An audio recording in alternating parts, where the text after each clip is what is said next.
Hi everybody, good morning. We will be talking about what is privatization and what is globalization in this video. So, in the earlier class, we were talking about economic reforms. What do we mean by economic reforms? So, now we will be talking about uh, first one, we have completed liberalization, and the second and third, that is the privatization and globalization, we will be discussing in detail in this video. So, what is privatization? Privatization means you give the role to the private to take up an activity or organization which was already being reserved for public sector undertakings alone. So, it's a transferring function, and so that is what is we mean by privatization. And there are two ways of privatization.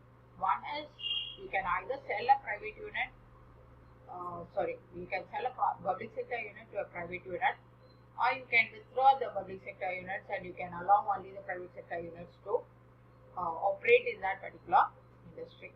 So, these are the two ways of doing it, and of course, the government has followed both the ways. Opening up the economy for private sector is basically being called as privatization. So, what are the objectives of privatization and why it was being done? Actually, when public sector undertakings were there and the employees were having a continuous job and secure job in terms of government employees normally cannot be thrown out just like that on the basis of non-performance.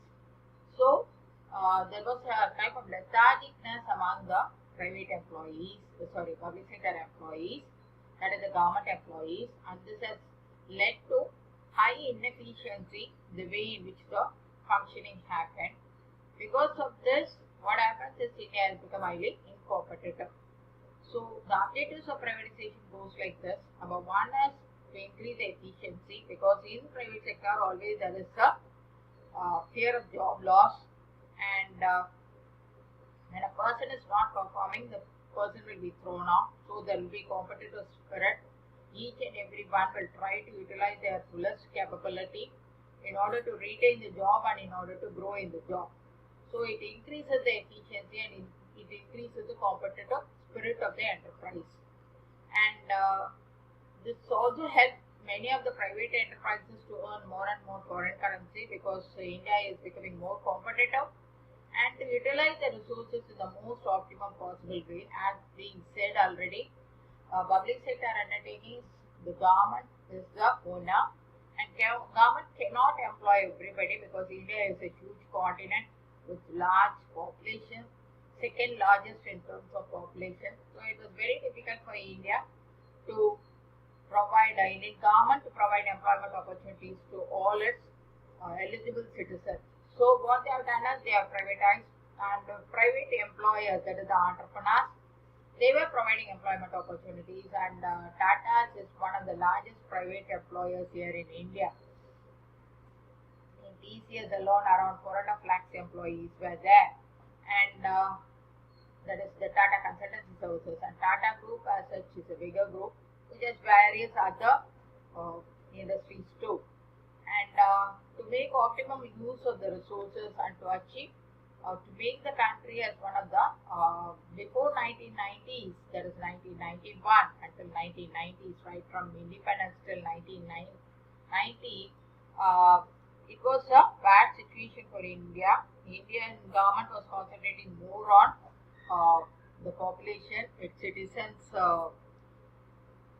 food, clothing, and education and health. And India was a developing country because the population was huge and government was spending more on it. But in spite of it, government couldn't do much. So in order to achieve develop the state situation, India was badly in need of a new economic policy where private sector will play a very important role. And that's what they have done it in 1991. And what measures they did is they have contracted the public sector public sector undertaking. They have made this investment, that is selling the public sector enterprises to the private parties, and increases the role of the private sector and converting the loans into shares.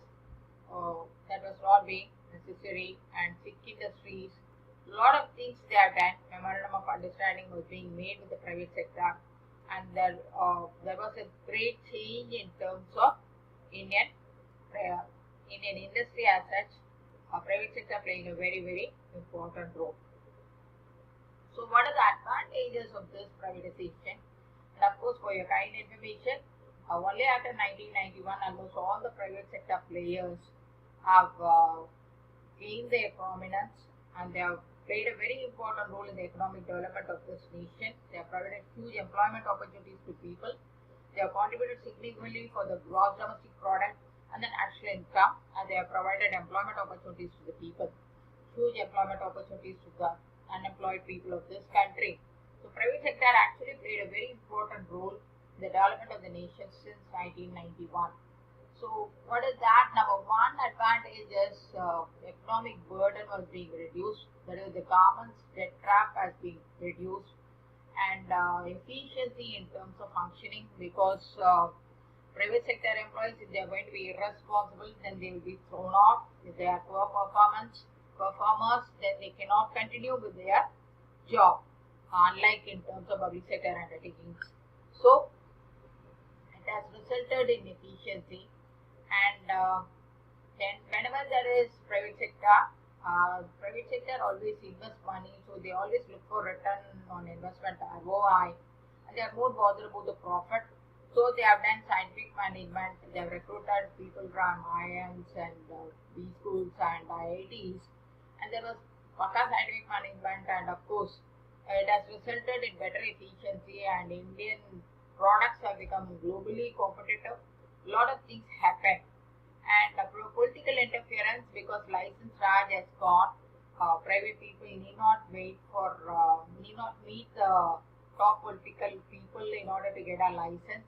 So there was reduction in political interference, and there was encouragement for new inventions. So that was a good policy which was being done by the then Asmara government in 1991. But it has also resulted in certain disadvantages. People who were working in private sector, where their welfare was being concerned, they have to work hard. Working hours were being extended, and there was increased inequality, rich becoming richer and poor becoming poorer, and this and all were some of the disadvantages in terms of privatization. And employees, they do not have much of rights and all, and they were opposing, and in spite of privatization, it was also resulted in increase in unemployment. And the country is a huge country, and it has normally ignored the weaker section. And apart from that, when it is government sector, they give more importance to the social welfare.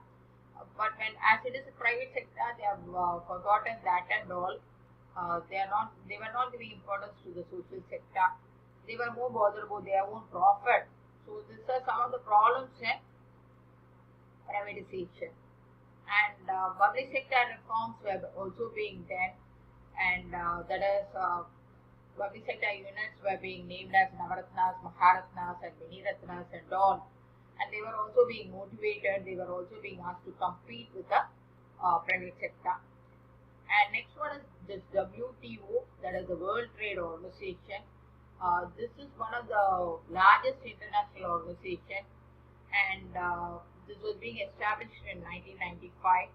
And in 2005, there were 153 members, and they have signed this agreements. That is free trade between countries. That is what we mean by WTO. And this is established in 1995 in the Uruguay round. Negotiations happened in between 1986 to 94, and it was being established in 95.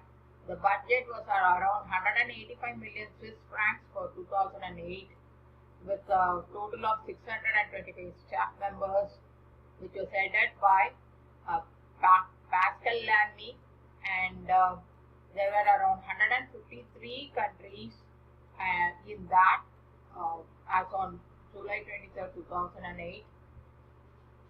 And objectives of WTO were like this. There is the World Trade Organization, making the world trade easy, and so that is number one is to promote multilateral trade, that is free trade between different countries, and to promote free trade by abolishing tariff and non-tariff barriers. Tariff here in the sense that tax or duty, and non-tariff here in the sense that we call it as in terms of quality barriers or in terms of illegal requirements in terms of packaging, labeling, etc. So this is what we mean by tariff and non-tariff barriers.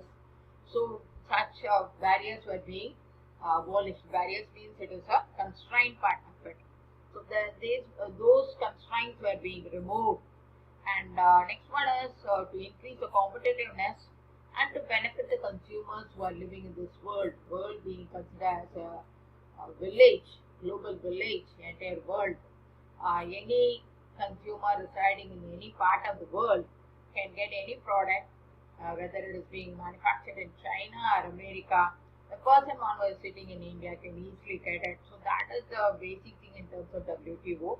And WTO has resulted in increase in production and productivity. And as a result, it has also helped in terms of employment, huge employment opportunities for the people living in this world, and to utilize the resources in a better way. All these positive things happen because of WTO. And that is, the cost of living has become less, and people can choose. Earlier to WTO, earlier to globalization, people have to choose goods or services which are being manufactured in a single country. So people are being limited with choice. But now people have huge choice. You want to buy a normal product, normal soap. Take for example, normal soap. If you want to buy, you can buy a multinational brand, or you can buy a local brand, or you can buy a national brand. Anything you can buy because international brands are being available. So this is choice, consumer choice has increased. So that is, and you have a lot of product categories, and quality wise, even the local brands and the national brands have to compete with the international brands if they are more bothered about selling their products. So this is advantages from the consumer perspective, and it also increases income because there is free flow of trade between countries. So countries, private and public sector, were able to get money in terms of trade. Easy buying and selling happen, which helped in economic growth and thereby increasing the employment opportunities of people living in developed countries and as well as in developing countries, especially for the third world countries. It helped a lot. And the basic principles: you can cut the cost when you are going to produce a product in large quantity, because now the globe is your market. And take for example again, Reliance factories are never being constructed for the Indian market. They are always being constructed for the international market, and that's the reason why Reliance is highly price competitive, because they are producing in large quantity. Their factories are huge. They produce for international markets, so automatically cost per product comes down and they could sell it for a better price, competitive price. So these are some of the advantages in terms of WTO, but it has also its own disadvantages. The WTO, it has started dictating policies, and free trade worsens poverty in developing countries and destroys employment opportunities too, because small countries are less powerful, whereas developed countries like US, UK and all were more dominating. Even now they are dominating, and so weaker countries are being forced to join WTO. And WTO countries which are powerful like developed countries, US, UK, Australia, Canada and all were playing a very important role, and all these developed countries were establishing non-tariff barriers. Tariff barriers is customs duties and other things were being taken care, but non-tariff barriers here in the sense that suppose if an Indian